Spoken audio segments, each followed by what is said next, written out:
Welcome, everybody. John Zager, johnzager.com. How's everybody doing today? Good? Good.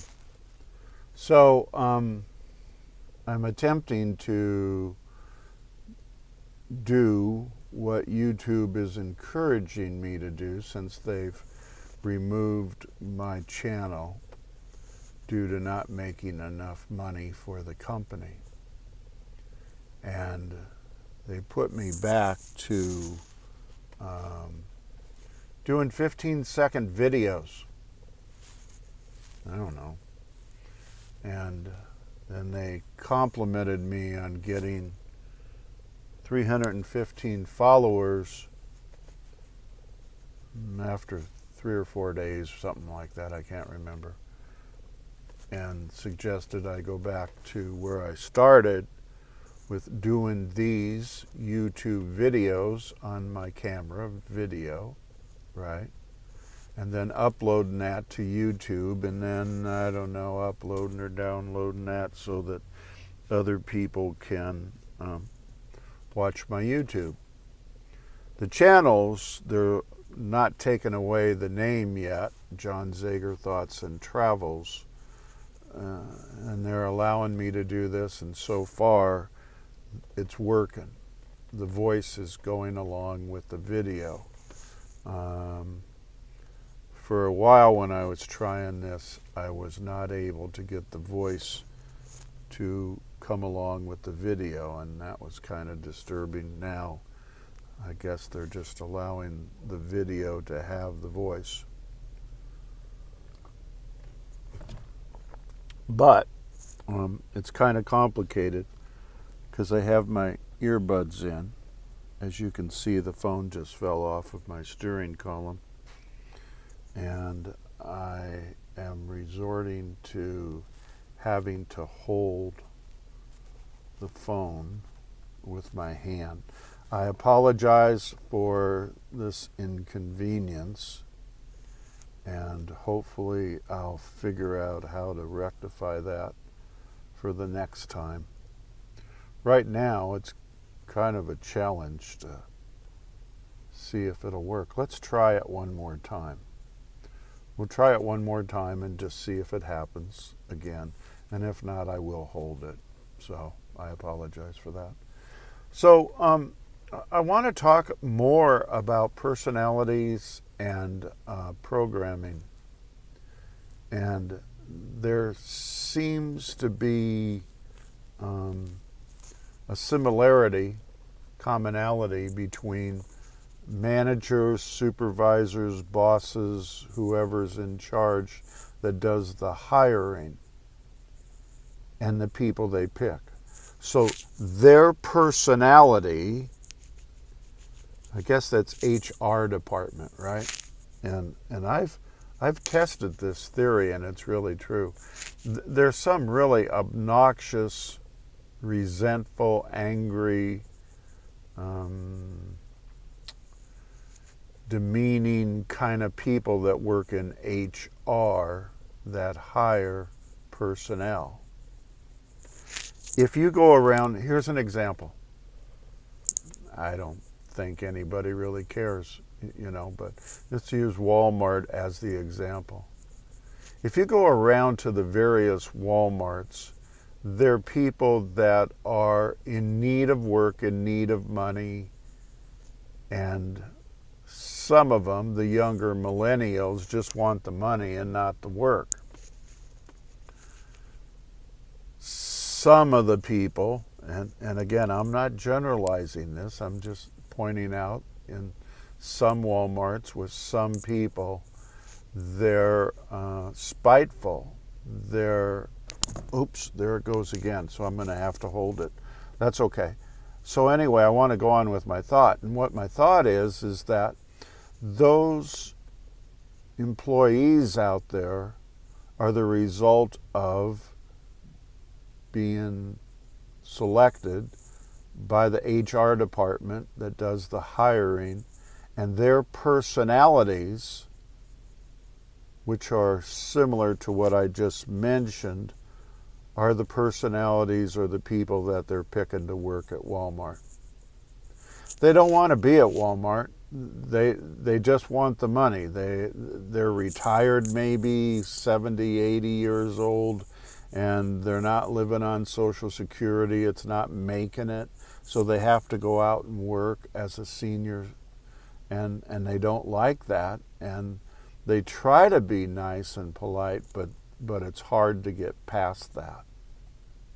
Likewise, the young people, the millennials, just flat out have no interest in working, and they just want the money, and it comes out in what they do when you interact with them in looking for something at Walmart. What was the example I gave yesterday? The comments I get from those people, those younger people, is, well, that's the way it is, you know, if you can't find it, you can't find it. I don't know. It's over there in that section somewhere down there. They don't know where things are because they haven't taken the time to go look for stuff so that they can be helpful for people. They don't want to work for the company, and they don't want to work for people. Earlier this morning, I did a podcast, and I talked about, people who think they're working for the company are working for the people, and the people who think they're working for the people are really working for the company. Same's true here. Some of the millennials, and I don't hold back with that at all. I don't have any apologies for what I'm saying. This is truth. This is what you see and what you get. They don't have any desire to work for the company or be a company man or follow in the career of working in this industry. They don't care. They want the money. They don't care about the company. And likewise, they don't like the people. They don't want to deal with people. They don't want to put up with the questions and issues that people have, customers coming into Walmart. It's terrible. And so what do? You get talked down to in a demeaning manner with disrespect. Period. Millennials, they should not even work. Here's what I'm trying to say. And again, I don't hold anything back. This is exactly my feelings based on my research and what I do. And this is what I see, and it's fact. They, how would I put that? Just a second.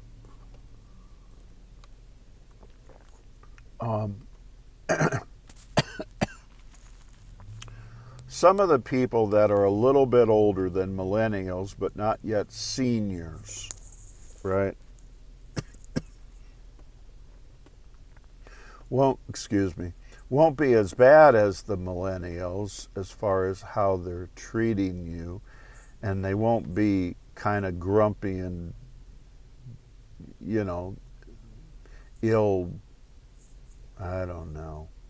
tempered when they're dealing with you, as some of the seniors might.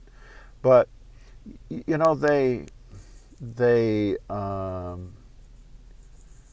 know better that they should not be working.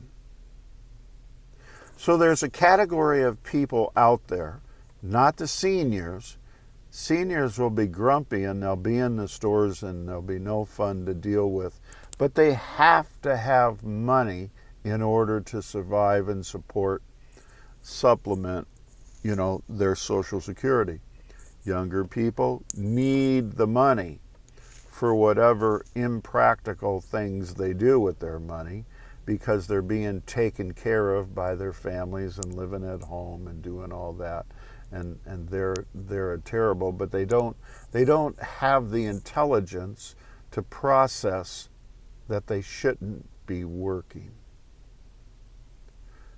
I mean, millennials, for the most part, just should admit they need to not work. So there's this category somewhere in the middle of those two, right, where they're getting older in life, they may have been laid off, they may have quit their other job, they may have had encounters at previous work that was pretty negative, and they're somewhat reluctant to go back to work, and they don't understand why. So they go and they look at different types of work, different ideas. I could work here, I could work there, I could apply there, apply there. Should I fill out this application? Should I not? What if they respond back to me? You know, that sort of thing. But they're smart enough to know my mentality is I should not be working. I should not be working because I'm a poor employee. I would make a poor employee. Do you understand that? So now move over, keep following the train of thought, move over to personality and programs. So for those people, their personality is different than the millennials' personality, and definitely different than another generation, the seniors that have developed different personalities that are somewhat negative to the customers that come in and out. Same with the millennials. And then you go back and you say, where did that come from, that personality? And the personalities are formed early on, before the age of 7, and the programming is all done by the age of 7 as well, from the adults that they were around. And so now they take forward how to be grumpy when they're a senior, right? Because they saw older people when they were little people, you know, looking at the adults in their world, and the older ones were grumpy. They were not fun to be around. Likewise, the millennials, you know, see the younger people when they were growing up, you know, they looked around, they saw adults that were younger, and those people were somewhat harsh and wanting to get things for nothing, wanting to do less rather than more to make an income. They modeled behavior that was not good, being a good employee. So therefore, that was their programming, and they followed through as they got a little bit older, into their teen years, 20-year-old kind of people. You know, they became sort of not good employees. The people in the middle that I'm talking about got a program and a personality when they were younger that had something to do with processing stuff differently, so that they were not bringing back into their lives negative stuff. They got programmed, and a personality developed that said, maybe I should be a little more rational about this. Maybe my personality is not suited for being an employee at Walmart. Maybe I'm not comfortable dealing with people and their problems and their issues and their needs and wants in a store. And I should just stay away from employment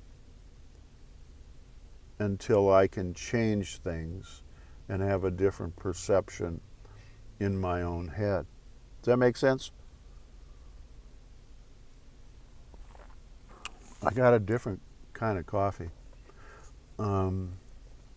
Second cup of coffee, not decaffeinated, feeling I needed a little bit of a boost.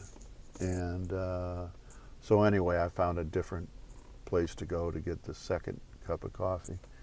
It's coffee made down in, it was saying, Central America, not the traditional Colombian stuff out of Central America, South America, but kind of a different flavor. It's pretty good. But anyway, so So we have personalities and programming that occurs at an early age that carries on into young adulthood, and being a senior. It just alters, it just tweaks a little bit differently as the ages change. So the guy who got negative programming and personality as a little person was kind of negative as they became a millennial in our concept of that, right? Well, it just tweaked a little bit to accommodate that age. And as they got into middle age, no longer a millennial, they still had the negative programming and personality, and it just tweaked a little bit to where it still came out, and rightfully so. As they became seniors, the same thing happened. It just tweaked a little bit. The perception changed, but the negativity was still there. Does that all make sense? So we're encountering today a lot of negativity in the world. Obviously, we have Putin and all of his irrational and actually that psychotic behavior when you're bombing schools and churches and apartment buildings that people live in and housing neighborhoods where people live. That's psychotic. That's psychotic. That's not rational. You can have a war and go over there out in the field somewhere and have your war if that's what society says. But don't bring it into the grocery stores, the churches, the neighborhoods, the apartments. You know, that's psychotic mental health problems of Putin's and Russia, because Russia is allowing that to happen. That also fits into the personality and programming of countries around the world, allowing him to do what he does. It's up to us. There's an old guy from years and years ago who wrote some books and was a really good speaker. John Murphy, I think his name is, and I listened to some of, they replay some of his old talks and whatnot. And it's still the law of attraction, but 50, 80, 100 years ago kind of idea, just in different terms and wording. But it still says the same thing, and how we are programmed helps develop, for the better or for the worse, our personalities, and that's what we take away, at 9, 10, 11, 12, and on through the rest of our life. So what are you going to do with it? You go and you get reprogrammed. You find people like myself and other people around, and, you sign up to get reprogrammed. The subconscious is your programming, right? And that's where it stays your entire life. In order to change that, you need to be repetitious in what you're changing it to. I don't know, I'm tired of holding that phone. But if you're living in lack, because that's a program and a personality that was given to you, and you're focused on lack, and lack is everything from money to all different aspects of your life. If you're focused on that, that goes directly to your subconscious, which is your program, and it intensifies it 10 times, maybe 100 times. So you draw back more negativity into your life. You draw back into your life more lack. So, being reprogrammed is a pretty simple thing. Go find a program on your phone or internet or whatever that is repetitious about I am prosperous, I am successful, I am happy, I am whatever positive things you want to put in there. You find either a program that's already built for you or you make your own program. And then in the evening, when you're slipping into that state of mind, where a theta mood, where you become possible to become hypnotized, and it goes directly into your subconscious, it's erasing the old negative and putting in the positive. The way the subconscious learns is through repetition. So it's something you would have to repeat all day long, all night long, on your phone when you're sleeping and that kind of thing. And that will eventually erase some of that negative stuff that you keep drawing back in. Right. That has to do with lack, and it starts putting back in the prosperity aspect that you need in your life. So all of it's workable stuff, but people don't go and do the workable stuff. As a result, what happens is you get disease. The subconscious, which is so negative, and it just produces ongoing negativity into your life, your reality, eventually that becomes stressful, and the stress in turn produces disease, and then you start upregulating disease into your body, and before you know it, you're dying. Because Newtonian Western medicine, as we all know and can attest to and do our own research, they have no clue how to save your life. They have no clue how to save your life. Do not go to a cardiologist. Do not go to specialists that claim to know why things happen, because they go immediately to what they were taught in med school 199 years ago, that everything's genetic. I'm not even going to go down that road. I'm not even going to go down that road. 2 or 3 diseases that kill people are genetic. An example. Cardiovascular disease of any kind has nothing to do with genetics. Well, we have to do open heart surgery on you. Bullshit. You're fired. I got a vacation to take. We'll see you. Neuroscience, everybody, is at that point.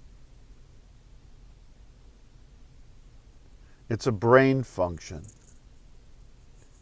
It's a neuron. It's a neuron cluster. There's reasons why you have issues on your body that can kill you. And the doctors that are out there in the world today have no flippin' clue how to cure you. Here's what they know how to do. They know how to deal with trauma. You know what trauma is. You're a little kid, you fall out of a tree, you break a wrist or a forearm or something, and they have to go in and reset it. Well, guess what? Life is a little more difficult than trauma.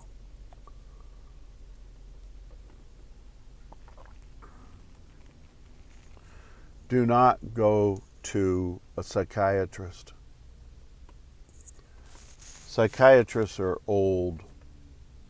They grew up in the era when things were genetic. They don't and have never been trained in neuroscience. They have no clue what neuroscience is. They have no clue how to deal with people with disease, mental disease, from a neuroscience perspective. Don't go there. Don't go to these therapists that are out there trying to drag you through the mud with the trauma you experienced when you were a little kid. Don't go there. Don't go there. You know, they have an MSW and what are the other stupid things? They call themselves social workers. They have a master's in social work. They don't know anything.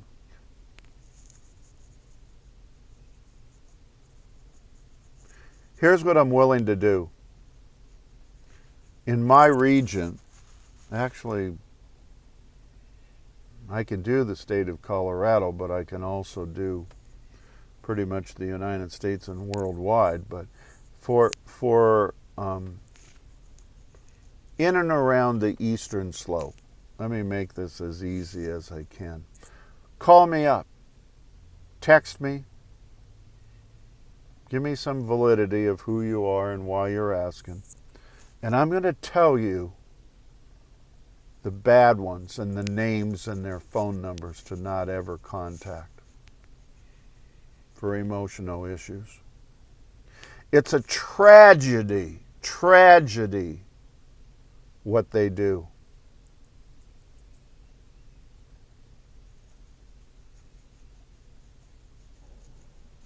And they do it under the pretense of Christianity, which is even worse.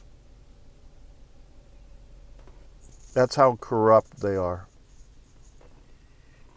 That's how corrupt they are. I won't go, I'm done with that. I could go on for a long time and call me up. Anybody that wants to know names, call me up and I'll give you names. And I'll give you specifics of what they've did, what they've done, and what they're doing. So anyway, how long have I been going? 27 minutes. It's quite a while. I'm talking a lot more. So anyway, God bless everybody. Take care of one another, and I look forward to talking to you all again real soon. Thanks a lot. See you. Bye.